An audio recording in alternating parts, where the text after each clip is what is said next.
Hello everyone. MP police के previous questions में maths का ये पार्ट 43 और इसमें सॉल्व कर रहे हैं 31 अगस्त 2017 का शिफ्ट 2 का पेपर।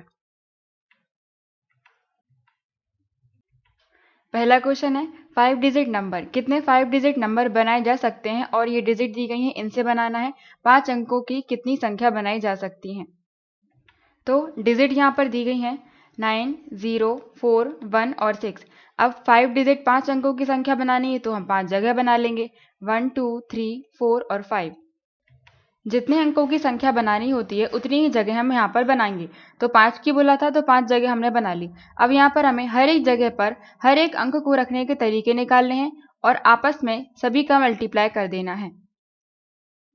जैसे पहली जगह पर 9 को कितने तरीके से रखा जा सकता है, दूसरी पर 0 को कितने तरीके से रखा जा सकता है। जरूरी नहीं 0 आए, यहाँ पर 4 भी आ सकता है, 1 भी आ सकता है, 6 भी आ सकता है।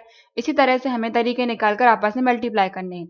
लेकिन यहाँ पर हम देखें कि एक अंक एक डिजिट यहाँ पर 0 भी है। जैसे कोई भी नंबर होता है उसके स्टार्टिंग में अगर 0 आ गया, जैसे मान लो ये ऑप्शन में दिया है 120, तो ये कितनी डिजिट का नंबर है, 3 डिजिट का, 1, 2, 3। इसमें 3 अंक है। लेकिन अगर इस 0 को हम आगे लिख देते हैं 0, 1, 2 इस तरह से, तो ये दो अंकों की ही संख्या कहलाएगी, 2 डिजिट का नंबर कहलाएगा। क्योंकि किसी भी नंबर के आगे अगर 0 लग जाता है तो वो 0 काउंट नहीं किया जाता है।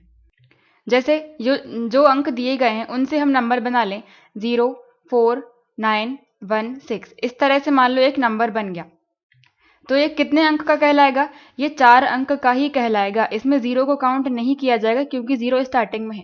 तो इसमें हमें ध्यान रखना पड़ेगा जो सबसे पहली जगह है वहां पर 0 नहीं रखना है। इसके अलावा 0 कहीं भी आ सकता है लेकिन पहली जगह पर नहीं आ सकता है। तो अगर 0 को हम छोड़ दें तो कितने कितने नंबर बचेंगे, 9, 4, 1 और 6। 4 डिजिट बची, तो इन चारों में से हम किसी को भी इस पहली वाली जगह पर रख सकते हैं।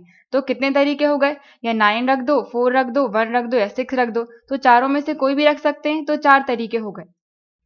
इसके बाद मान लो इन चारों में से किसी एक को रख दिया तो नंबर कितने बचे, 3। लेकिन अब जो 0 छोड़ दिया था हमने वो भी आ जाएगा, तो 4 नंबर हो जाएंगे।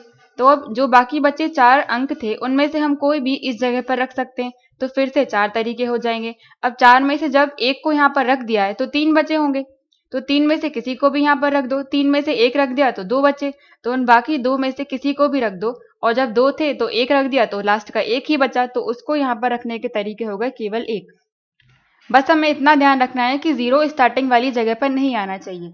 तो इन सब का हमें आपस में मल्टीप्लाई कर देना है। 4 इंटू 4 16, 16 इंटू 6 96। तो 96 नंबर बन जाएंगे, आंसर हो जाएगा 4th। नेक्स्ट है इन अ थ्रो ऑफ डाइस, एक डाइस को फेंका जाता है तो हमें 4 आने की प्रायिकता बतानी है। तो प्रायिकता या प्रोबेबिलिटी हम कैसे निकालते हैं, फेवरेबल केसेस ऊपर और डिवाइड में टोटल केसेस रखते हैं। तो टोटल केस यहाँ पर कितने हो जाएंगे, डाइस है तो हम 6 की पावर n लेते हैं, और n क्या होता है, जितनी की डाइस होती है पासों की संख्या होती है। तो यहाँ पर पासे कितने हैं, 1, तो n इक्वल टू 1 रखेंगे। 6 की पावर 1 मतलब कि 6। टोटल केस आ गए 6। अब फेवरेबल हमें देखना है, जब भी किसी पासे को फेंका जाता है तो नंबर कितने आ सकते हैं, 1, 2, 3, 4, 5, 6। अब इसमें से हमें 4 आने की संभावना बतानी है। तो 4 कितने तरीके से आ सकता है, क्योंकि 4 तो एक ही है, तो 4 केवल एक ही बार आ सकता है। तो फेवरेबल केस कितने हो जाएंगे, 1। तो 1/6 इसकी प्रायिकता हो जाएगी, आंसर है फर्स्ट। नेक्स्ट है 12 कंप्लीट 3/4 से बड़ा नंबर हमें बताना है। तो सबसे पहले हम इसे सॉल्व कर लेते हैं। 12 तो पूरा है, 12। इसके बाद हम पॉइंट लगाएंगे, 3 30, तो 7 बार 28 हो जाएगा और 2 बचेंगे 20, 4 5 से 20, तो 12.75 आ गया। इससे हमें बड़ा बताना है चारों ऑप्शंस में से। पहला है 203/16, 16 से डिवाइड करेंगे तो 1 बार चला जाएगा, 4 बचेंगे। 43 तो 2 बार 32 और 11 बचे, तो 11/16। आगे सॉल्व करें तो 12 तो पूरा आएगा और 0 लगाएंगे तो 110, 7 बार 112, तो 6 बार चला जाएगा। ये क्या है, 12.6, ये 7 है, मतलब छोटा है, ये आंसर नहीं है, हमें बड़ा देखना है। 154/12, 12 से हम डिवाइड करेंगे तो 1 बार चला जाएगा, 3 बचेंगे, तो 34 2 बार चला जाएगा, 24। बाकी बचे 10 डिवाइड में 12। और सॉल्व करें तो ये हो जाएगा 12 तो पूरा आएगा और पॉइंट में 2 से डिवाइड करें 5 बार और 6 बार। 5 है, 0 लगाएंगे 50, तो 6 8 48, 12.8 मिलेगा। और ये 8 है, 7 से बड़ा है, मतलब ये बड़ा हो जाएगा ऑप्शन, और ये आंसर हो जाएगा। नेक्स्ट वाले भी हम चेक कर लेते हैं। 15 से डिवाइड करेंगे तो 1 बार 15, 3 बचे, 2 बार चला जाएगा, बचेंगे 9 डिवाइड बाय 15।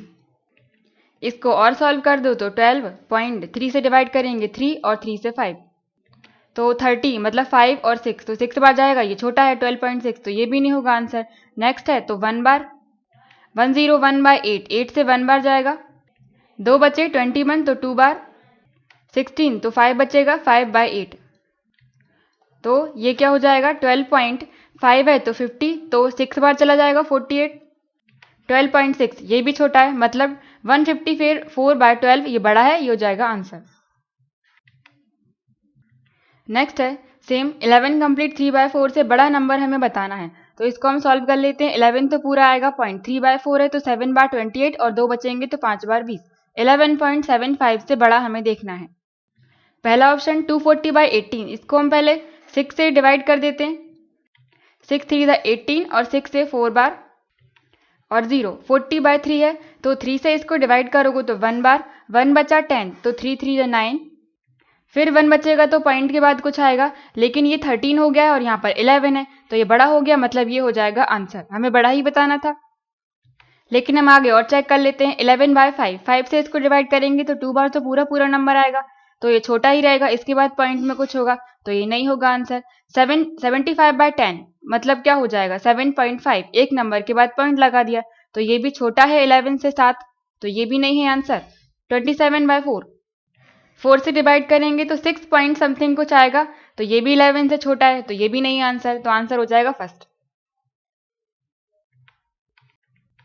इसके पहले रीजनिंग के क्वेश्चन थे इसलिए छोड़ दिए। उसके बाद चंदर सिटी ए से सिटी बी तक जाता है बस से इतने रुपए में, और उसके पास 754 रुपीज़ हैं, तो उसे रिटर्न सिटी बी से सिटी ए तक वो वापस भी आ रहा है, तो उसके पास कितने रुपए बचे होंगे अगर वो किसी और चीज़ पर कुछ और खर्च नहीं कर रहा है तो उसके पास पहले कितने रुपए थे 754, तो ए से जब बी तक जाएगा तो एक बार में रुपए उसके लग गए 348, और जब बी से ए को वापस आएगा तो फिर से उसके 348 चार्ज लग जाएंगे, तो टोटल कितने चार्ज लग गए 6 9 और ये 6, इतना टोटल खर्चा हो गया। तो बचे कितने होंगे, टोटल में से माइनस कर दो, 6 9 6 माइनस कर देंगे, 14 में से 6 8, 4 बचेंगे, तो 9 माइनस करेंगे 5 और ये 0, 58, तो 58 रुपए उसके पास बचे होंगे, आंसर हो जाएगा थर्ड। नेक्स्ट है एजेस ऑफ 2 पर्सन, 2 पर्सन की एज में अंतर है 16 का, और 6 साल पहले दी एल्डर वन जो बड़ा था वो 3 गुना था छोटे वाले से, तो उनकी वर्तमान में एज प्रेजेंट एज क्या है। तो जो बड़ा है वो 3 गुना है, ये बड़ा हो गया और ये छोटा हो गया। अगर छोटे को हम 1 मान लें तो बड़ा वाला व्यक्ति कितना हो जाएगा 3 का। अब इन दोनों का अंतर दिया है, इनमें अंतर है 16 का, और आयु का अंतर हमेशा सेम रहता है चाहे पहले हो या बाद में। इसका मतलब 6 साल पहले भी उन लोगों में 16 साल का अंतर रहा होगा, तो इन दोनों के डिफरेंस के बराबर हम 16 लिख सकते हैं। 3 - 1 2 इक्वल टू 16, यहाँ से 1 की वैल्यू निकालें तो 2 से डिवाइड करेंगे तो 8 बार, तो 8, और 1 किसका रेशो है, छोटे वाले का रेशो, तो छोटे की एज कितनी आ गई 8, और बड़े वाले का रेशो है 3, तो 3 इक्वल टू हो जाएगा 3 × 8 इक्वल टू 24, तो बड़े की एज आ गई 24। अब ये 6 साल पहले है, लेकिन हमें वर्तमान में लेके आना है, तो 6 और 6 प्लस करना पड़ेगा दोनों में, तो ये हो जाएगा 14 और ये हो जाएगा 30, तो उन दोनों की एजेस आ गई 14 और 30, फोर्थ ऑप्शन। नेक्स्ट है 2 पाइप हैं ए और बी, ए 20 घंटे में भरता है टैंक को और बी 15 घंटे में। अगर एक तीसरा पाइप और है जो कि खाली कर रहा है, और खाली कितने में कर रहा है 30 घंटे में, तो अगर तीनों को एक साथ खोल दिया जाए तो टैंक को भरने में कितना टाइम लगेगा। तो यहाँ पर 3 पाइप हैं ए बी और सी, ए कितने घंटे में भर रहा है 20 घंटे में, बी 15 घंटे में, और सी खाली कर रहा है 30 घंटे में, तो खाली करने के लिए हम माइनस का साइन लगाते हैं। तो टैंक की कुल क्षमता है, टोटल कैपेसिटी कितनी है, इन तीनों का हम एलसीएम ले लें, 30 15 और 20, इनका एलसीएम आ जाएगा 60, मतलब टैंक की कुल क्षमता कितनी है 60, और इस 60 को इन तीनों को भरना है। 1 घंटे में ए कितना भर लेगा? टोटल टाइम लगता है 20 घंटे और क्षमता है टोटल 60। 60 में डिवाइड कर दो 20 का, तो 3। 1 घंटे में ए 3 भरता है और बी कितना भरता है? 60 डिवाइडेड बाय 15, तो आ जाएगा 4। और सी 1 घंटे में कितना खाली करता है? 2। लेकिन माइनस में आएगा क्योंकि खाली कर रहा है, तो सी 1 घंटे में 2 खाली कर देता है। तो अगर इन तीनों पाइप को एक साथ खोल दिया जाए तो 1 घंटे में ये तीनों कितना टैंक को फिल कर लेंगे? 3 + 4 7, और 7 में से -2 करेंगे क्योंकि माइनस का साइन है, तो आएगा 5। मतलब अगर तीनों को साथ में खोल दिया जाए तो 5 भर जाएगा टैंक और टोटल है 60। तो टाइम कितना लग जाएगा? 60 में डिवाइड कर दो 5 का, 5 से ये कैंसिल 12 बार, तो 12 घंटे लग जाएंगे। आंसर है 4th। नेक्स्ट है, एक पार्टी में टोटल 200 गेस्ट हैं जिसमें से 60% वेजिटेरियन फूड खाते हैं, 50% नॉन वेज और टोटल 30% ऐसे हैं जो वेजिटेरियन भी खाते हैं और नॉन वेजिटेरियन भी खाते हैं। तो कितने लोग हैं पार्टी में जिन्होंने कुछ भी नहीं खाया? एक तरीका तो हम इसे फॉर्मूले से भी कर सकते हैं, दूसरा वेन डायग्राम से कर सकते हैं। ये वाला सर्किल हो गया वेजिटेरियन के लिए, शाकाहारी के लिए, और ये हो गया मांसाहारी के लिए, मतलब नॉन वेज। तो वेन डायग्राम में हम स्टार्ट कॉमन वाले पार्ट से करते हैं। तो ऐसे कितने हैं जो कि वेजिटेरियन भी है और नॉन वेजिटेरियन भी है? तो 30 हैं। दो तरह की बात चल रही है तो हमने दो अलग तरह के सर्किल बना लिए। ये ब्लू वाला हो गया वेजिटेरियन शाकाहारी के लिए और ये हो गया नॉन वेजिटेरियन के लिए। तो ऐसे कितने हैं जो दोनों खाते हैं, वेज और नॉन वेज दोनों? तो 30% है। तो जो कॉमन पार्ट है इन दोनों सर्किल का, कॉमन पार्ट कितना हो गया? ये इतना वाला हिस्सा, तो ये हो जाएगा 30। इसके बाद वेजिटेरियन कितने हैं? 60%, और 60 में से हम 30 ले चुके हैं तो वो 30 हमें माइनस करने पड़ेंगे क्योंकि 30 हम ऑलरेडी ले चुके हैं। तो 60 - 30 30। इसी तरह से नॉन वेज के कितने हैं? 50%, और उस 50 में से हम 30 पहले ही ले चुके हैं। तो 50 - 30 20 20 हो जाएंगे नॉन वेज के। इस तरह से हमें कुल संख्या मिल गई, कुल परसेंटेज जो कि कुछ ना कुछ खाना खाते हैं, या तो वेज या नॉन वेज। तो टोटल कितना हो जाएगा? 30 और 30 60 और 20 80। मतलब 80% वो हैं जो कि कुछ ना कुछ खाना खाते हैं। तो जो नहीं खाते हैं वो कितना हो जाएगा? 100 में से 80 को माइनस कर दो, मतलब 20% ऐसे लोग हैं जिन्होंने कुछ भी नहीं खाया, और यही हमें क्वेश्चन में बताना है। पार्टी में कितने लोगों ने भोजन नहीं किया? 20% ने नहीं किया। टोटल का 20% निकाल देंगे, 20 डिवाइडेड बाय 100 इंटू 200। 0 से 0 कैंसिल, 2 इंटू 2 4 और 0 40। तो 40 संख्या है जिन्होंने कुछ भी नहीं किया, फर्स्ट ऑप्शन। या फिर इसको फॉर्मूले से भी कर सकते हैं। टोटल निकालने के लिए, कुल निकालने के लिए हम क्या करते हैं, दो तरह की बात चल रही है, वेजिटेरियन और नॉन वेजिटेरियन। तो वेज को प्लस करेंगे नॉन वेज के साथ और माइनस कर देंगे जो कॉमन है इन दोनों में, जो कि है 30%। तो ये हो जाएगा वेजिटेरियन कितने हैं? 60 प्लस नॉन वेज है 50 माइनस और कॉमन कितने हो गए? 30। 50 में से 30 20 और 60 प्लस 20 80। तो 80% सेम वही आ गए। 80% वो हैं जो कुछ ना कुछ खाते हैं, तो जो कुछ भी नहीं खाते हैं वो कितने हो जाएंगे? 20। तो 20% निकाल देंगे हम 200 का, तो आंसर आ जाएगा 40। नेक्स्ट है ग्रेटेस्ट 4 डिजिट नंबर। 4 अंकों की सबसे बड़ी संख्या बतानी है हमें जो कि इन सबसे डिविजिबल हो, इन सबसे विभाज्य होती हो। तो यहाँ पर 4 अंकों की बोला है, 4 ऑप्शन में से हमें देखना है और बड़ी देखना है। बड़ा कैसे होता है? जो 9 वाले नंबर होते हैं इस तरह से, और ऑप्शन उसी तरह से दिए गए हैं। तो हमें केवल देखना है कि 2 3 4 5 और 6 इनसे कौन कौन सा डिवाइड हो जाता है। तो इसका तरीका तो ये है कि इन सबसे डिवाइड होने का बोला है तो इन सभी नंबर का हम एलसीएम लेंगे और डिवाइड कर देंगे सबसे 4 डिजिट की सबसे बड़ी नंबर से। तो 4 डिजिट का बड़ा नंबर क्या है? ये 999। इन सब में हम डिवाइड कर देंगे इन सभी नंबर के एलसीएम का। तो एलसीएम एक तो इसको टेबल बनाकर निकाल सकते हैं, या फिर एलसीएम निकालने का तरीका ये होता है कि सबसे बड़ा नंबर जो है उसकी टेबल हम देखते हैं और बाकी जितने नंबर है सब उससे डिवाइड हो रहे हों। तो सबसे बड़ा क्या है? 6 की टेबल में अगर हम देखें 6 इंटू 10 60 होता है, और 60 एक ऐसा नंबर है जो इन सबको डिवाइड कर रहा है। तो एलसीएम कितना आ जाएगा? 60 से इसमें हम डिवाइड करेंगे, और डिवाइड करेंगे तो जो भी यहाँ पर शेषफल बचेगा उसको हम इसमें से माइनस कर देंगे, वो आंसर हो जाएगा। क्योंकि जो शेषफल बच रहा है, रिमाइंडर बच रहा है, अगर वो ना बचे मतलब ये पूरा डिवाइड हो जाएगा उससे, इसलिए हम माइनस कर देंगे। या फिर हम इसमें देखें कि 5 है, 5 का एक रूल क्या होता है कि लास्ट में या तो 0 हो या लास्ट में 5 हो, वही नंबर केवल डिवाइड होता है 5 से। तो चार ऑप्शंस में देखें, पहले में लिखा है 9, तो 9 तो 5 से डिवाइड होगा ही नहीं, और हमें सबका देखना है, सबसे डिवाइड होना चाहिए नंबर, तो ये तो होगा नहीं। इसके बाद बाकी सब में 0 0 है, और 2 से 3 से सबसे होगा, लेकिन अगर हम 4 में देख लें तो 4 में कोई भी नंबर 4 से डिवाइड कब होगा, जब लास्ट की 2 डिजिट, लास्ट के 2 अंक 4 से डिवाइड हो रहे हो, तो वो पूरा नंबर हो जाएगा डिवाइड।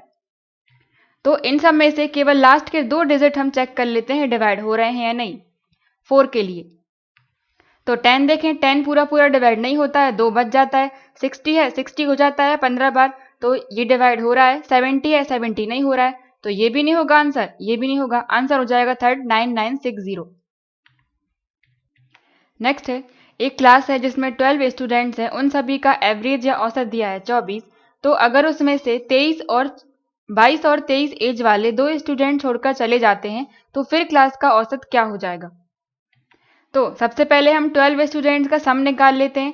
सम कैसे निकालते हैं, जो औसत दिया है उसमें कुल संख्या का मल्टीप्लाई कर दो। औसत है 24, टोटल है 12, इक्वल टू 12 4 48 8 24 28। इतना सम था उन 12 स्टूडेंट्स का। अब इसमें से 2 लोग छोड़कर चले जाते हैं जिनकी थी 22 और 23 थी एज, तो इन दोनों को प्लस करके इसमें से हम माइनस कर दें। 22 और 23, तो 5 और 4, 45 माइनस कर दो, 4 और 2, तो ये सम आ गया बाद में जब ये 2 लोग छोड़कर चले गए थे। तो हमें एवरेज बताना है, एवरेज के लिए कुल संख्या से हम डिवाइड कर देते हैं। पहले थी संख्या 12, 2 छोड़कर चले गए तो बची कितनी 10। यहाँ पर एक 0 है तो ऊपर एक नंबर के बाद पॉइंट हम लगा देंगे 24.3, तो आंसर हो जाएगा सेकंड। नेक्स्ट है, यहाँ पर हमें हर सेक्शन का औसत दिया गया है। पहले सेक्शन में 40 स्टूडेंट्स हैं जिसका औसत है 70, 45 वाले का 65 और 40 का 80। तो हमें सभी सेक्शन का एक साथ एवरेज मार्क्स बताने हैं, औसत बताना है। तो पहले वाले सेक्शन में कितने स्टूडेंट्स हैं 40, सेकंड में 45 और थर्ड में 40। ये हम नंबर ऑफ स्टूडेंट्स देख रहे हैं, और उनका औसत या एवरेज दिया गया है 70, 65 और थर्ड का है 80। तो यहाँ पर तीनों सेक्शन का एक साथ पूछा है, तो सभी सेक्शन का हमें सम मालूम होना चाहिए। पहले का औसत है 70 और कुल संख्या है 40, मल्टीप्लाई करेंगे तो 7 और 4 28 और 2 0। उसी तरह से दूसरे के सम कितना आ जाएगा, औसत में मल्टीप्लाई कर दें कुल संख्या का। 5 से 25 और 2 30 32, 4 5 20 की 0, 2 बचे 24 26, ये हो जाएगा 5 2 9 और 2। तो दूसरे वाले सेक्शन के लिए सम आ गया 2925। इसी तरह से तीसरे के लिए 4 × 8 32 और 2 0। सभी का एक साथ निकालना है तो इन सबको प्लस करो और डिवाइड कर देंगे हम कुल संख्या से। तो जब इन सबको प्लस करेंगे तो लास्ट में 2 और 5 हो गया, फिर 2 9 और 8, 19 की 9, 2 और 3 6 और 2 8। ये आ गया सभी सेक्शन का एक साथ में सम, एक साथ योग। अब हमें औसत निकालना है तो डिवाइड करना पड़ेगा कुल संख्या से। संख्या है ये 40 45 और 40, तो 3 बार 40 मतलब 1200 और 5, 120 और 5 तो 125। इसको डिवाइड करेंगे, सबसे पहले हम 5 से काट दें 25 बार, फिर 5 से इसको तो 1 बार, 39 7 बार 35, 42 तो 8, 2 बचे 5 बार 25। इसके बाद हम 25 से डायरेक्ट इसको डिवाइड कर दें तो ये 7 बार चला जाएगा 175, 3 बचेंगे 35, तो 1 बार चला जाएगा 25, और 10 बचेंगे तो पॉइंट और 100 तो 4 बार 71.4, तो आंसर हो जाएगा फोर्थ। नेक्स्ट है, कोई नंबर है, कोई संख्या है, तो उसको हमने x मान लिया, तो उसका 15% जो कि बराबर होगा 1/4 12 25 के 60% के 1/4 के। तो x का 15% लेना है हमें, तो x इंटू 15% है तो डिवाइड में 100 करेंगे, इक्वल टू जो बराबर होगा 1/4 लेना है हमें 1/4, और किसका लेना है 12 25 के 60% का, तो 60% हमें लेना है, डिवाइड में 100 इंटू 1225। तो वह नंबर हमें बताना है, मतलब x की वैल्यू निकालना है। 100 से 100 कैंसिल, और 15 से ये 60 चले जाएंगे 4 बार, और 4 से ये 4 कैंसिल, तो यहाँ क्या बचा, केवल 12 25। तो x की वैल्यू आ जाएगी 1225। सेकंड, नेक्स्ट है a और b किसी काम को 30 दिन में, b और c 24 दिन में और c और a 20 दिन में कंप्लीट करते हैं। अगर वो तीनों स्टार्टिंग में 12 दिन तक काम करते हैं, इसके बाद b और c छोड़कर चले जाते हैं, तो काम को खत्म करने के लिए a को और कितने दिन लग जाएंगे। यहाँ पर a और b का कंबाइन दिया है, तो हम a और b को टाइम कितना लग रहा है 30, और b और c को लग रहा है 24 डेज, और c और a को लग रहे हैं 24 20। यहाँ पर हम टोटल वर्क निकालेंगे, इन सब का एलसीएम लेंगे, तो एलसीएम आ जाएगा या टोटल वर्क 30 × 4 120, इन दोनों से डिवाइड हो जाता है, तो टोटल वर्क आ गया 120। तो a और b एक दिन में कितना काम कर लेंगे, 120 से डिवाइड करो 30 को, तो 4 बार डिवाइड हो जाएगा। और b और c एक दिन में कितना कर लेंगे, 120 डिवाइड करेंगे 24 से, तो 5 बार डिवाइड होता है। और c और a एक दिन में कितना कर लेंगे, 120 डिवाइड बाय 20 6। तो अगर ये तीनों एक साथ मिलकर काम करें तो ये कितना काम कर लेंगे, इन सबको प्लस कर दो, 6 + 5 + 4 15 काम हो जाएगा। लेकिन ये कितने दिन का आया है, ये एक दिन का नहीं, ये 2 दिन का आया है। वो इसलिए क्योंकि जब हम इन सबको प्लस करेंगे तो a कितने बार है, 2 बार, b है 2 बार, c है 2 बार, तो ये तीनों एक बार नहीं 2 बार काउंट होंगे। जैसे पहले हम ले लें a + b, इसके बाद b और c ऐड करेंगे तो b + c हो जाएगा, इसके बाद c और a ऐड करेंगे तो c + a। जब ये तीनों एक साथ मिलकर काम करेंगे और इनका एक दिन का वर्क ये है, इन सबको प्लस करेंगे तो कितना आ जाएगा 15। और ये कितना हो जाएगा, a और a 2a, b और b 2b, c और c 2c इक्वल टू 15। हर एक में से हम 2 कॉमन ले लें तो अंदर क्या बचेगा, a + b + c equal to 15। इसीलिए हमने इस 2 का मल्टीप्लाई यहाँ पर पहले ही कर दिया था। तो 2 दिन में ये लोग 15 काम करते हैं, तो एक दिन में कितना कर लेंगे, 15 में डिवाइड कर दो 2 का, तो एक दिन का काम आ गया इन तीनों का 15/2।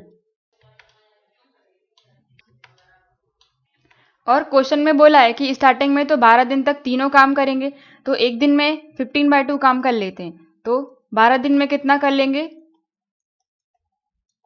12 का मल्टीप्लाई कर दो, 2 से इसको डिवाइड करेंगे तो 6 बार, और 6 × 15 90, मतलब 90 वर्क हो चुका है, तीनों ने कर लिया है। इसके बाद b और c छोड़कर चले जाते हैं, तो बाकी बचा हुआ काम कितना हो गया, 90 हो चुका है। 120 टोटल में से माइनस कर देंगे तो 0 और 3, 30 वर्क बचा है। अब इस 30 को करना है a को, क्योंकि b और c छोड़कर चले गए हैं, ये कंप्लीट करेगा a। तो 30 वर्क करने के लिए a को कितने दिन लग जाएंगे, a का हम 1 डे वर्क निकाल लें, 15/2 क्या है, a b c तीनों का एक दिन का काम, और a का हम निकालें, ये प्लस है, ये a + b का, b + c का और c + a का एक एक दिन का काम है। अगर हम a + b + c तीनों में से b और c को माइनस कर दें तो केवल a बचेगा, जो कि है 5। तो तीनों के 1 डे वर्क में से हम b और c का 1 डे वर्क माइनस कर दे रहे हैं 5, तो यहां से हमें a का 1 डे वर्क मिल जाएगा। ये हो जाएगा 15 - 10/2, और 15 में से 10 माइनस करेंगे तो 5/2, 5/2 मतलब 2.5। तो a एक दिन में 2.5 वर्क करता है, और करना है उसे 30, तो 30 से डिवाइड कर दो इसके 1 डे वर्क का। तो ये पॉइंट है, 2.5 का पॉइंट हम ऊपर लेके जाएंगे तो हो जाएंगे 300 डिवाइडेड बाय 25, और 25 से अगर हम 100 को 4 बार काटते हैं और 3 भी साथ में है तो 4 × 3 = 12। तो काम खत्म करने के लिए a को लग जाएंगे 12 दिन थर्ड। नेक्स्ट है Karnataka express leaves. Karnataka express निकलती है बेंगलोर से दिल्ली के लिए 6 बजे, मतलब बेंगलोर से जा रही है वो दिल्ली तक। यहाँ से कर्नाटका एक्सप्रेस स्टार्ट होती है शाम को 6 बजे, और कितने की स्पीड से, 80 की स्पीड से, km/h स्पीड सेम है। इसके बाद राजधानी एक्सप्रेस दिल्ली से बेंगलोर के लिए आती है, मतलब यहाँ से राजधानी एक्सप्रेस कर्नाटका एक्सप्रेस इस साइड जा रही थी और राजधानी एक्सप्रेस इस साइड, शाम को 6 बजे ही, क्योंकि सेम टाइम बोला है क्वेश्चन में, और इसकी स्पीड है 120। टोटल डिस्टेंस, कुल दूरी है दिल्ली और बेंगलोर के बीच में इतनी 3000। तो उन दोनों ट्रेन को मिलने में कितना टाइम लगेगा? यहाँ से कर्नाटक एक्सप्रेस आ रही है, यहाँ से राजधानी आ रही है, तो यहाँ कहीं आकर बीच में मिलेंगी, तो कितना टाइम लगेगा मिलने में? तो स्पीड चाल बराबर क्या होता है? दूरी बटे समय या डिस्टेंस बाय टाइम। यहाँ पर हमें टाइम निकालना है, तो टाइम कितना हो जाएगा? Distance by speed. तो टाइम इक्वल टू डिस्टेंस या दूरी इन दोनों के बीच में कितनी दी गई है? 3000। और स्पीड की जगह पर हम क्या करेंगे? ये दोनों अपोजिट डायरेक्शन में आ रही हैं, विपरीत दिशा में, तो दोनों की स्पीड या चाल हम जोड़ देते हैं, तो 80 + 120 200 हो जाएगा। अपोजिट डायरेक्शन में इसलिए हमने प्लस कर दिया, अगर सेम होता तो माइनस कर देते। ये हो गया टाइम, 2 0 से 2 0 कैंसिल, और 2 से ये डिवाइड हो जाएगा 15, तो 15 घंटे लग जाएंगे उन दोनों को मिलने के लिए। आंसर हो जाएगा 3rd। नेक्स्ट है, दो नंबर हैं, पहला दूसरे का 80% है और उन दोनों के स्क्वायर का वर्ग का सम दिया गया है 164, तो दोनों नंबर क्या होंगे? अब इसको हम ऑप्शन से चेक कर सकते हैं, लेकिन यहाँ पर नन ऑफ दीज लिखा हुआ है, तो हम ऑप्शन से चेक नहीं कर सकते, क्योंकि अगर इन तीनों में से कोई भी आंसर नहीं हुआ तो ये भी तो हो सकता है। तो इसको हम सॉल्व कर लेंगे। दो नंबर बोला है, पहला नंबर मान लिया x, दूसरा नंबर मान लिया y। पहला नंबर दूसरे का 80% है, तो 80% मतलब डिवाइड में 100 और इनटू में y। तो यहाँ से हम रेशो निकाल सकते हैं, 0 से 0, 2 से 4 और 2 से 5 बार डिवाइड हो जाएगा। इस y को इसके नीचे ले आएंगे डिवाइड में, क्योंकि मल्टीप्लाई में था, x/y = 4/5। तो हमें x और y का रेशो मिल गया। इसके बाद क्वेश्चन में बोला है कि दोनों का स्क्वायर या वर्ग करना है, जो कि 164 के बराबर होगा। तो वर्ग करना है और ये रेशो दिया गया है, तो रेशो नहीं ले सकते, पूरा नंबर हमें लेना पड़ेगा। ये x और y का रेशो है, इसको पूरा नंबर बनाने के लिए किसी भी एक नंबर का या किसी भी एक, जैसे x, y, z कुछ भी नंबर हो गया, p, q, r, उनका मल्टीप्लाई कर दें इन दोनों में। यहाँ पर हम x और y ऑलरेडी ले चुके हैं, तो हम x नहीं लेंगे, हम मान लेते हैं कि p हो गया। ये हो गया 4p और ये हो गया 5p। क्योंकि रेशो था, इन दोनों में कोई कॉमन पार्ट होगा, इसलिए तो रेशो निकाला है, तो वो बाकी बचा हुआ पार्ट हमने मान लिया कि p है।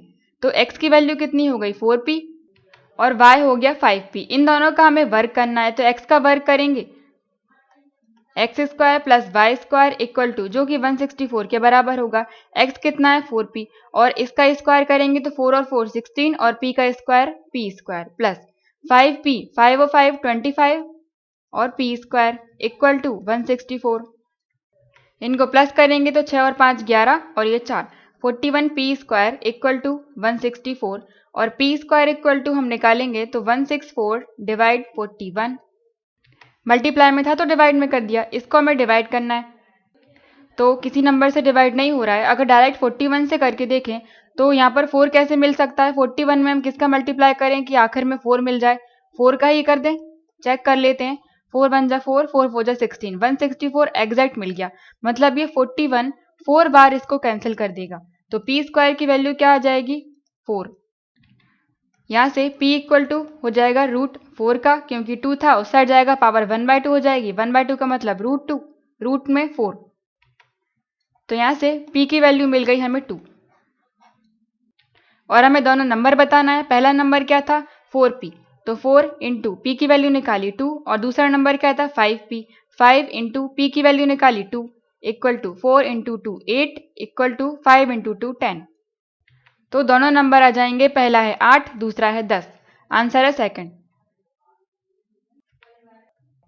नेक्स्ट है, आई स्पेंड 3/5, मैंने अपनी सेविंग्स का 3/5 खर्च कर दिया और मेरे पास 2000 बचे हुए हैं रुपए, तो सेविंग्स क्या है? इसको दो तरीके से कर सकते हैं, या तो सेविंग को हम एक मान लें, कुल पार्ट हो गया एक में से 3/5 खर्च कर दिया, तो बचा हुआ कितना हो गया? 1 - 3/5, ये हो जाएगा 2/5। 2/5 अब बचा हुआ है, और बचा कितना वो रुपए में हमें बताया है, मतलब 2/5 इक्वल टू कितना दिया है? 2000। 2 से इसको डिवाइड करेंगे तो 1, और ये 5 डिवाइड में है तो मल्टीप्लाई में ले जाओ, तो 1 इक्वल टू मिल जाएगा हमें 5000। और यही हमें बताना था। सेविंग्स क्या है? सेविंग्स हमने 1 मानी थी, 1 इक्वल टू 5000, तो आंसर है सेकंड। या फिर इसका फ्रैक्शन पार्ट हम ले लें तो भी कर सकते हैं। 3/5 है, 3 डिवाइड बाय 5। नीचे वाला पार्ट क्या होता है? टोटल। 5 टोटल था जिसमें से 3 खर्च कर दिया, तो बचा कितना? 5 माइनस 3 2। और बचा कितना? वो रुपए बताए गए हैं 2000। तो इसको 1 से डिवाइड करेंगे तो 1 इक्वल टू मिल जाएगा हमें 1000। और बताना था कि सेविंग्स कितनी थी, मतलब पहले कितनी थी। पहले कितनी थी? 5, टोटल 5 ही तो था। तो 1 इक्वल टू 1000 है, तो 5 इक्वल टू हो जाएगा 5000। तो आंसर सेकंड। नेक्स्ट है, रोहित ने एक टैप रिकॉर्डर इतने में खरीदा और इतने में बेच दिया, तो प्रॉफिट परसेंटेज क्या है? लाभ प्रतिशत बताना है। पहले प्रॉफिट निकालेंगे, इन दोनों का डिफरेंस कर लो, डिवाइड करेंगे इससे इंटू 100। तो 300 बाय 1500, 5 बचेंगे, 100 से करेंगे तो 20।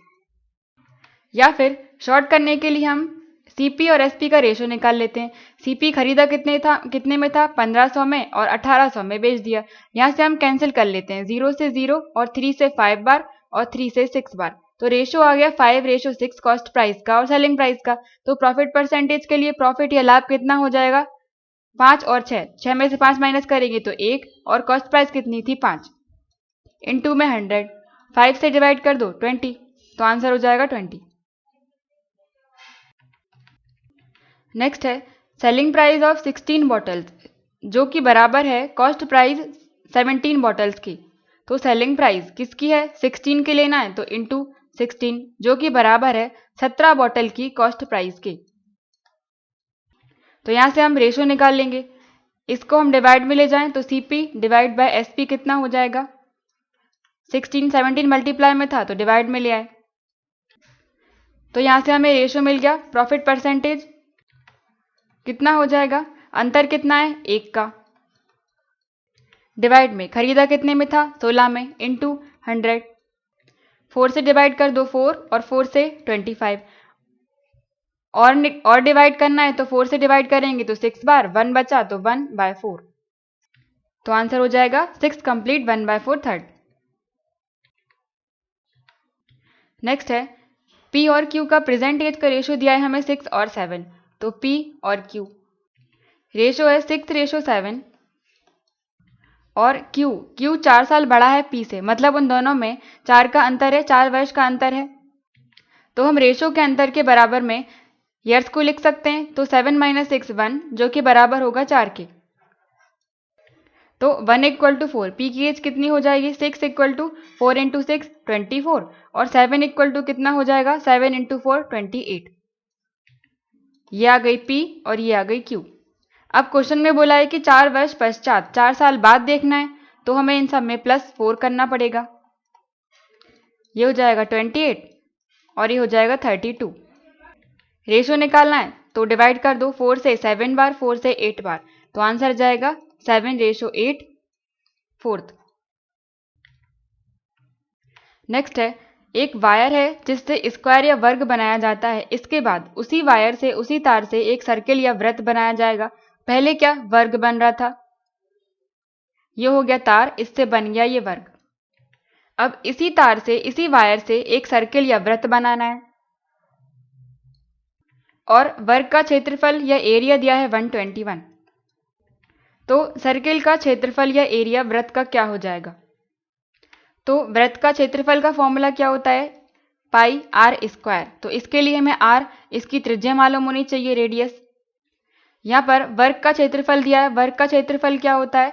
साइड का स्क्वायर। तो एरिया यहाँ पर दिया गया है 121 इक्वल टू साइड का स्क्वायर। तो 121 पर रूट लग जाएगा या वर्गमूल लग जाएगा। तो यहाँ से 11 इक्वल टू इसकी एक साइड आ गई, इसकी भुजा आ गई 11, और हर साइड बराबर होती है, तो ये भी 11 और ये भी 11। अब ये एक तार है, जब इस तार को हम वर्ग से इस वृत्त में चेंज करेंगे तो हमें एरिया, क्षेत्रफल नहीं देखना है, हमें इसका परिमाप देखना है, पेरीमीटर। ये एक वृत्त बना हुआ है, और जब अगर इसे हम खोल देंगे तो ये क्या एक लंबा तार बन जाएगा। तो ये क्या हो गई? इसकी लंबाई हो गई। तो इसकी लंबाई कितनी है इस तार की, जिसके बाद हमें इसको वृत्त में बनाना है? तो हमें इसकी लंबाई देखनी है, मतलब बाहर वाला एरिया देखना है, जो कि परिमाप होता है। तो जो इस वर्ग का परिमाप होगा, पेरीमीटर होगा, वही इस तार की लंबाई होगी, और जो इस तार की लंबाई होगी वही इस वृत्त की परिधि होगी। तो वर्ग का परिमाप क्या हो जाएगा? इसके लिए चारों साइड्स को जोड़ दो, या फिर 4 इंटू एक साइड का मल्टीप्लाई कर दें, तो 4 इंटू 11 ये हो गया इसका परिमाप, या फिर पेरीमीटर ऑफ स्क्वायर, जो कि बराबर होगा इस तार की लंबाई के। तो ये भी 4 इंटू 11 हो गई, और यही इस वृत्त का सर्कमफ्रेंस या परिधि होगी 4 इंटू 11। तो इसके सर्कमफ्रेंस या परिधि के फॉर्मूले के बराबर में हम रखेंगे, सर्किल के वृत्त के लिए परिधि का फॉर्मूला होता है 2 पाई r, और ये हमें मालूम है परिधि कितनी है 4 into 11 equal to 2 into pi की वैल्यू कितनी होती है 22/7 इंटू r या त्रिज्या हमें मालूम नहीं है, तो वही हम इसमें से निकाल रहे हैं। 11 से 22 को 2 बार कैंसिल करेंगे, 2 इंटू 2 4, और इस 4 को कैंसिल कर देगा, तो 7 यहाँ लेके जाएंगे, तो 7 इक्वल टू क्या मिला r, या त्रिज्या इसकी कितनी मिल गई r, जो कि 7 है। त्रिज्या r की वैल्यू इस फॉर्मूले में यहां पर रख देंगे हम 22/7 इंटू पाई की वैल्यू 22/7 होती है, इंटू r कितना था 7, तो 7 को 2 बार लिख दो, एक 7 से एक 7 कैंसिल, 7 इंटू 22 14, और 14 और 15, तो आंसर हो जाएगा 154 थर्ड। नेक्स्ट है, एक टीम है जिसने 10 मैच जीते और 4 हारे, और ये जो मैचेस हैं 10 और 4, ये टोटल मैचेस का 70% प्रदर्शित करते हैं। मतलब अगर इन 10 को और 4 को हम जोड़ दें, 10 और 4 14, जो कि बराबर होगा 70% के, टोटल खेले गए मैच का 70% है ये। तो अगर यहाँ से 100% की वैल्यू हम निकालें तो वो क्या होगा, टोटल मैचों की संख्या के बराबर। सबसे पहले इस 70 को हम डिवाइड में लेके जाते हैं, इक्वल टू 1%, और अगर हम 100% की वैल्यू निकालना है तो दोनों तरफ 100 100 का मल्टीप्लाई कर दो, इक्वल टू 100%। 0 से 0 कैंसिल, 7 से 2 बार, तो ये हो जाएंगे 20। तो 100% मैच की संख्या कितनी हो गई 20। मतलब कुल मैच थे 20, जिसमें से 14 खेले गए, और उसमें 14 में से 10 जीते 4 हारे। तो टीम को और कितने मैच जीतने की जरूरत है कि जीत का रिकॉर्ड 75% हो जाए? तो 75% करना है, और टोटल थे 20, तो 20 का 75% कितना हो जाएगा, इंटू 20। 20 से ये 5 बार, और 5 से ये 15 बार। तो जीत का रिकॉर्ड 75% करना है, मतलब 15 करना है। तो पहले 10 ऑलरेडी जीत चुके हैं, अब 15 जीतने के लिए हमें कितने जीतने पड़ेंगे, इसमें +5 कर दो, मतलब 5 और जीतने पड़ेंगे। तो आंसर है सेकंड। नेक्स्ट है, सम या योग हमें बताना है किसका, ग्रेटेस्ट 3 डिजिट नंबर और स्मॉलेस्ट 4 डिजिट नंबर। 3 अंकों की सबसे बड़ी संख्या। तो बड़े के लिए क्या यूज करते हैं हम 9, और छोटे के लिए यूज करते हैं 0। अब यहाँ पर बड़ी हमें बताना है, और कितने अंकों की बताना है, 3 अंक की, तो 3 बार हम 9 लिख देंगे। इसके बाद छोटी हमें बताना है कितने अंकों की, 4 अंकों की, तो 4 बार हमें 0 लेना पड़ेगा, लेकिन लास्ट में हम एक 1 भी लेंगे, क्योंकि अगर 4 0 साथ में लिख देंगे तो उसका कोई मतलब नहीं होगा, तो यहाँ पर हमें एक 1 लेना पड़ेगा। इस तरह से हमें चार अंक बनाने पड़ते हैं, 1 2 3 4। इन दोनों को प्लस करना है, तो 1000 और 9, 3 बार 9 है, तो ये हो जाएगा 1 9 और 9, तो आंसर हो जाएगा सेकंड। नेक्स्ट है, यहाँ पर हमें औसत या एवरेज बताना है, तो इन सबको प्लस करके डिवाइड कर देंगे हम 6 से, क्योंकि 6 टोटल संख्या है। या फिर हम लास्ट की डिजिट को चेक कर लेते हैं प्लस करके। जब इनकी केवल इकाई अंक को प्लस करेंगे तो 4 और 7 11, तो 1 ले लेंगे हम, 1 और 0 तो 1 ही बचेगा, और 1 और 3 4, और 4 और 7 को जोड़ेंगे तो 11, तो 1 और 1 और 1 2, तो इन सबको जब प्लस करेंगे तो लास्ट में हमें डिजिट मिलेगी 2। और जब हम औसत में कुल संख्या का मल्टीप्लाई करते हैं तो सम के बराबर मिलता है। यहाँ पर हम चेक करेंगे कहाँ पर हमें 2 मिल रहा है, 2 इंटू 6 12, यहाँ पर 2 मिल रहा है। 8 और 6 यहाँ पर नहीं मिलेगा, सेम यहाँ पर भी नहीं मिलेगा, यहाँ 0 मिलेगा, तो आंसर हो जाएगा 72। नेक्स्ट है, एक आंट है, एक चींटी है, जो कि एक स्लिपरी स्लोप पर, मतलब ढलान पर चढ़ रही है। तो स्लोप हमने मान लिया कि ये है, यहाँ पर एक चींटी है और ऊपर की तरफ चढ़ रही है। इसके बाद हर घंटे वो 5 मीटर चढ़ती है और अगले आधे घंटे में वो 3 मीटर स्लिप हो जाती है, मतलब वापस नीचे आ जाती है।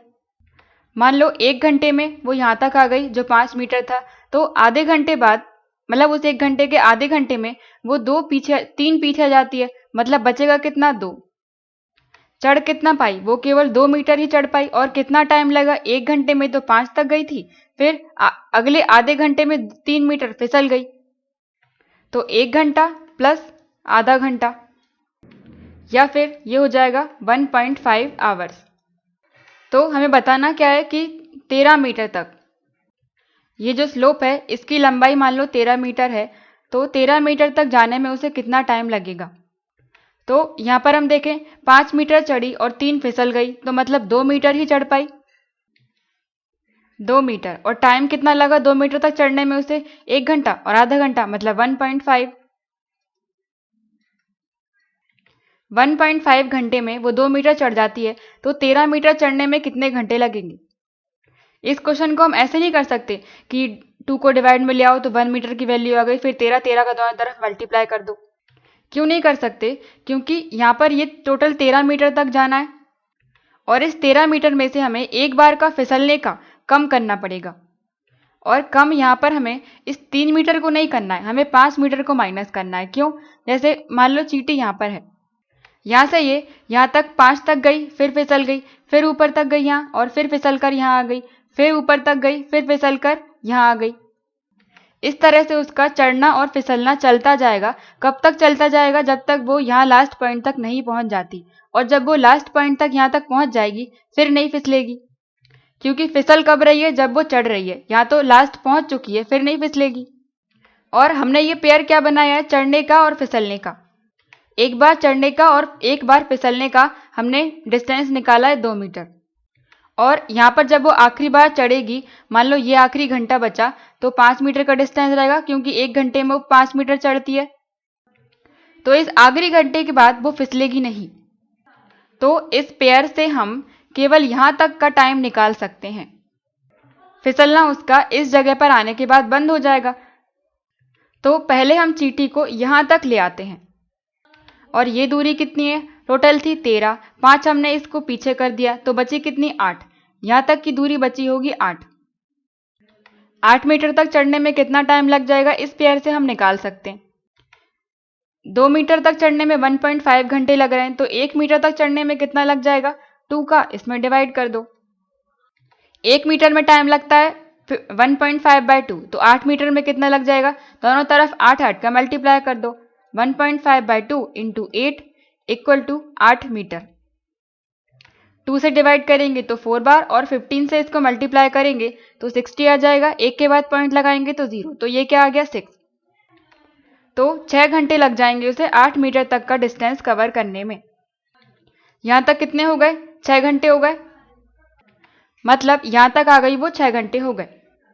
यहाँ पे वो फिसलने के बाद तक का डिस्टेंस, चढ़ना फिसलना बंद हो गया। इसके बाद अब क्या, अगले घंटे में वो फिर से चढ़ेगी, और कितना चढ़ेगी, 5। तो 5 और चढ़ गई, तो कितने हो गए, 8 + 5 13 मीटर चढ़ गई। और टाइम कितना लगा होगा, 6 घंटे पहले लग रहे थे, 1 घंटा और लग गया, मतलब 7 घंटे। तो टोटल टाइम उसे लग जाएगा 7 घंटे, सेकंड ऑप्शन। यहाँ पर हमें केवल इतना ध्यान रखना है कि जो चढ़ने फिसलने का टाइम हमने निकाला था वो हमें केवल 8 मीटर तक लेना है, क्योंकि इसके बाद तो केवल चढ़ेगी, वो फिसलेगी नहीं।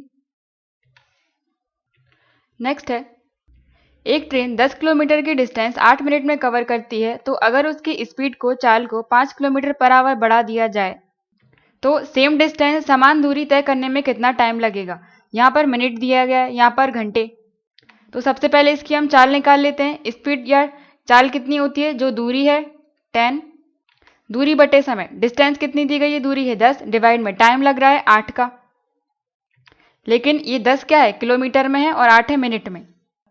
इस मिनट को हमें घंटे में चेंज करना है। 1 घंटे में 60 मिनट होते हैं, तो यहाँ पर हम डिवाइड कर देंगे 60 से, और इस 60 को ऊपर लेके जाएंगे तो मल्टीप्लाई में पहुंच जाएगा। 10 × 60 डिवाइड बाय 8। अब ये आ गया किलोमीटर/आवर में।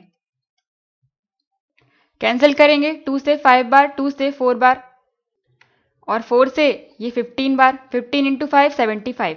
तो स्पीड या चाल इसकी कितनी आ गई, 75 किलोमीटर/आवर। इसके बाद इसकी स्पीड को, चाल को हमें 5 बढ़ा देना है किलोमीटर पर आवर में ही, तो इसी में हम 5 बढ़ा देंगे, तो ये हो जाएगी 80। बाद में चाल कितनी आ गई, 80 किलोमीटर पर आवर। तो इतने की स्पीड से हम वही दूरी, पहले वाली दूरी कितनी थी, 10 किलोमीटर, 10 किलोमीटर तक जाने में कितना टाइम लगेगा। तो टाइम इक्वल टू क्या हो जाएगा, डिस्टेंस या दूरी बाय चाल या स्पीड। डिस्टेंस या दूरी कितनी है, 10 किलोमीटर की, डिवाइड में नई वाली स्पीड हमने निकाली 80, तो यह आ जाएगा 1/8 घंटे। लेकिन ऑप्शन में देखें तो ऑप्शन में सारे मिनट में दिए गए हैं, तो मिनट में चेंज करना पड़ेगा, तो इसमें हम 60 का और मल्टीप्लाई कर दें, 60 को इससे डिवाइड करेंगे तो 7 बार, 4 बचे, पॉइंट लगाकर 0 लगाएंगे तो 5 बार डिवाइड हो जाएगा, तो आंसर हो जाएगा 7.5 मिनट, थर्ड ऑप्शन। नेक्स्ट है x बड़ा है y से 20 साल। इसका मतलब x और y में कितने वर्ष का अंतर है, 20 का। और यदि 5 साल पहले x जो था वो दुगना था y से, तो y की प्रेजेंटेज, y की वर्तमान आयु बतानी है। 5 साल पहले x और y, अगर y को हम 1 मान लें तो x कितना हो जाएगा, 2। और जब x और y में अभी 20 का अंतर है तो 5 साल पहले भी 20 का अंतर होगा। एज में या आयु में अंतर हमेशा सेम रहता है, तो 2 और 1 का अंतर इस 20 के बराबर होगा, 2 - 1 1 = 20। और 1 क्या है, 1 है y का रेशो, तो ये क्या आ गया, y की उम्र 20 और x की कितनी हो जाएगी, 1 = 20 है, तो 2 = कितना होगा, 2 का मल्टीप्लाई कर दो, 2 × 20 40। और ये 5 साल पहले की आई है, हमें अभी के लिए बताना है वर्तमान में, तो इन दोनों में 5 और 5 जोड़ देंगे, तो y हो जाएगा 25 का और x हो जाएगा 45 का। और हमें बताना है y के लिए, तो आंसर हो जाएगा 25 थर्ड। नेक्स्ट है ए और बी का रेशो दिया गया है 3:7। रेशो नहीं दिया है, ये प्रपोर्शन दिया है, प्रपोर्शन मतलब समानुपात, और इसकी जगह पर हम इक्वल का साइन लगा देते हैं, तो A/B मतलब A/B इक्वल टू प्रपोर्शन के साइन या समानुपात की जगह पर हमने क्या लगा दिया, इक्वल का साइन, फिर 3:7 मतलब 3/7। इसके बाद हमें वैल्यू बतानी है 5A + 6B, रेशो में है मतलब डिवाइड में लिख देंगे हम A - 2B, इसके बराबर में बताना है, तो इसके लिए हमें A और B की वैल्यू मालूम होनी चाहिए। लेकिन ये जो रेशो है, A और B का रेशो दिया गया है 3 और 7, तो इसको पूरा नंबर बनाने के लिए क्या करेंगे हम, या तो x और y कुछ भी मान लो, 3x मान लो या 7x मान लो, तो वो x बाद में कैंसिल ही हो जाएगा, इसलिए हम पूरी वैल्यू A की जगह पर हम 3 लिख रहे हैं और B की जगह पर 7 लिख रहे हैं। जब भी इस तरह से रेशो में दिया गया हो तो हम रेशो को ही लिख देते हैं, तो 5 × A की जगह पर क्या लिख देंगे, 3 + 6 × B की जगह पर 7 डिवाइड A कितना है, 3 - 2 × B की वैल्यू है 7, तो × 7 इक्वल टू 5 × 3 15 + 6 × 7 42 डिवाइड 3 - 2 × 7 14, तो ये हो जाएगा 5 और 2 7, 4 और 1 5, डिवाइड में माइनस करेंगे 14 में से 3 तो 11 बचेगा, लेकिन 14 बड़ा नंबर है तो आगे माइनस भी आ जाएगा, तो ये क्या हो जाएगा, -57/11।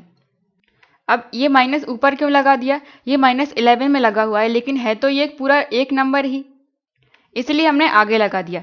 या फिर हम ऐसे देख लें कि -1 और -1 का हम 57 और 11 में मल्टीप्लाई करेंगे तो ये माइनस तो प्लस हो जाएगा, क्योंकि माइनस माइनस प्लस हो जाएंगे, इसलिए यहाँ पर कुछ नहीं है, और ऊपर था माइनस तो -1 आ गया, तो इसका आंसर है सेकंड।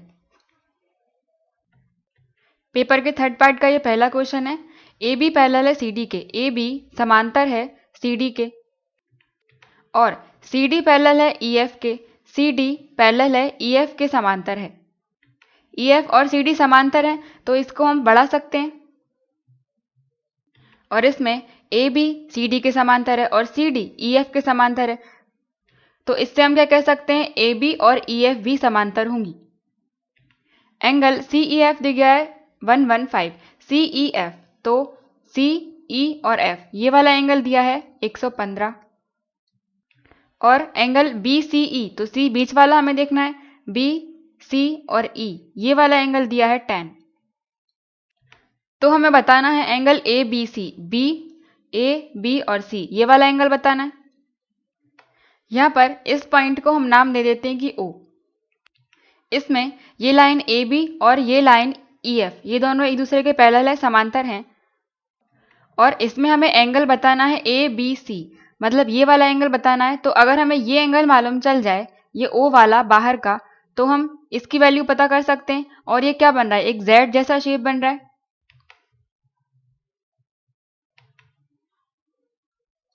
इस तरह से ये हो गया ए और ये हो गया बी, इसको हमने नाम दे दिया ओ, और ये इधर है एफ। इसमें हमें ये वाला एंगल निकालना है ये। तो अगर हमें इस वाले एंगल की वैल्यू मालूम चल जाए तो ये दोनों बराबर होते हैं। अल्टरनेट इंटीरियर एंगल या अंतः एकांतर कोण बराबर होते हैं जब दो समांतर रेखाओं को कोई तिर्यक रेखा या ट्रांसवर्सल लाइन कट करती है। और यहाँ पर अगर हम देखें तो एक सरल रेखा बन रही है, स्ट्रेट लाइन बन रही है, ये एफ और ई, और इस पर एंगल क्या बन रहा है, ये ई वाला, इस तरह से। ये है एंगल ई और इसकी वैल्यू कितनी दी गई है, 115।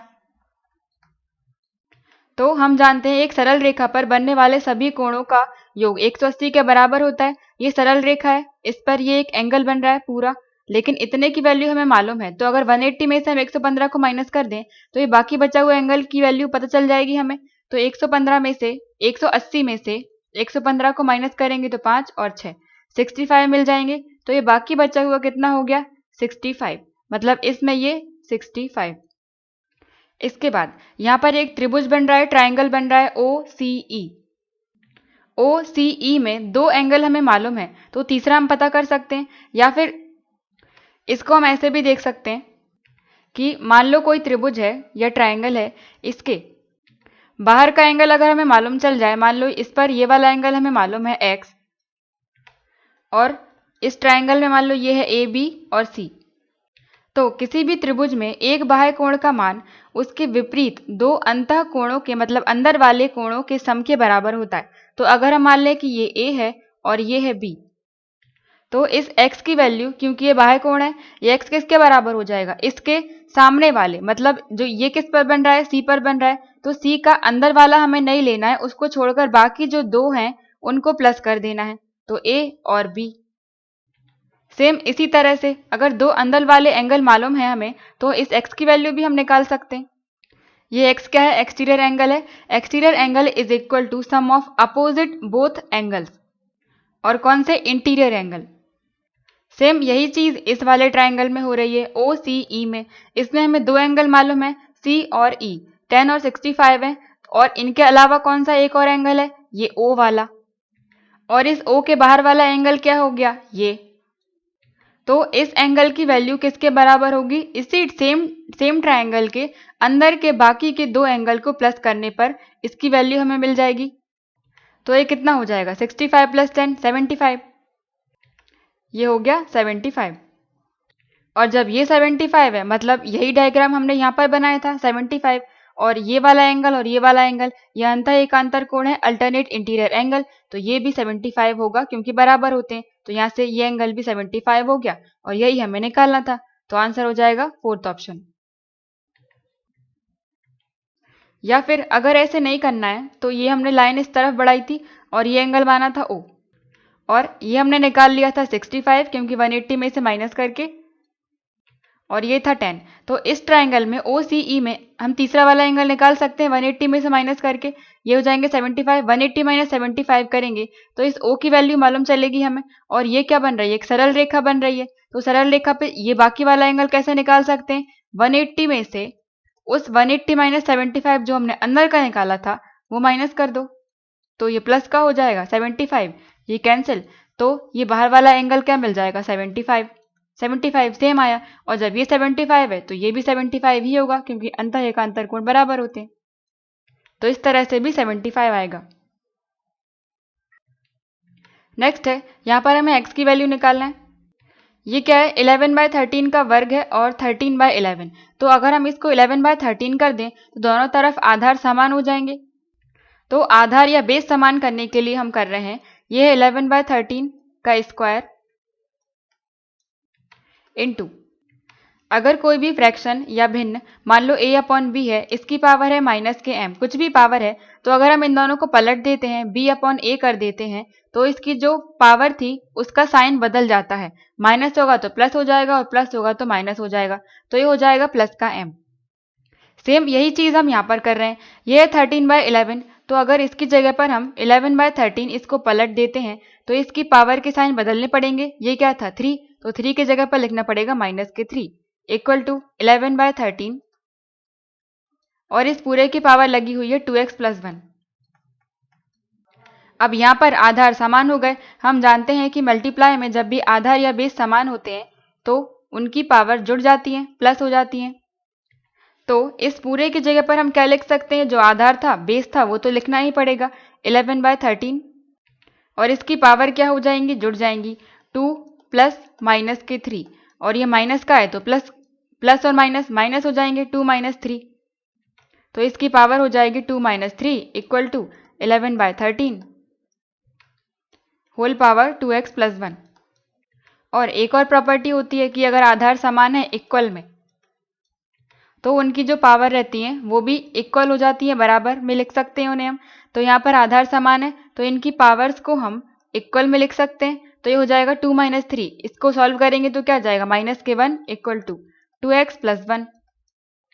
इस 1 को यहाँ ले आएंगे तो माइनस का हो जाएगा और माइनस माइनस माइनस के 2 इक्वल टू 2x। इस 2 से इस 2 को कैंसिल करेंगे तो x की वैल्यू कितनी मिल गई, माइनस के 1। तो आंसर हो जाएगा 2 - 1। इसके आगे क्वेश्चन हम नेक्स्ट वीडियो में देखेंगे। Thank you.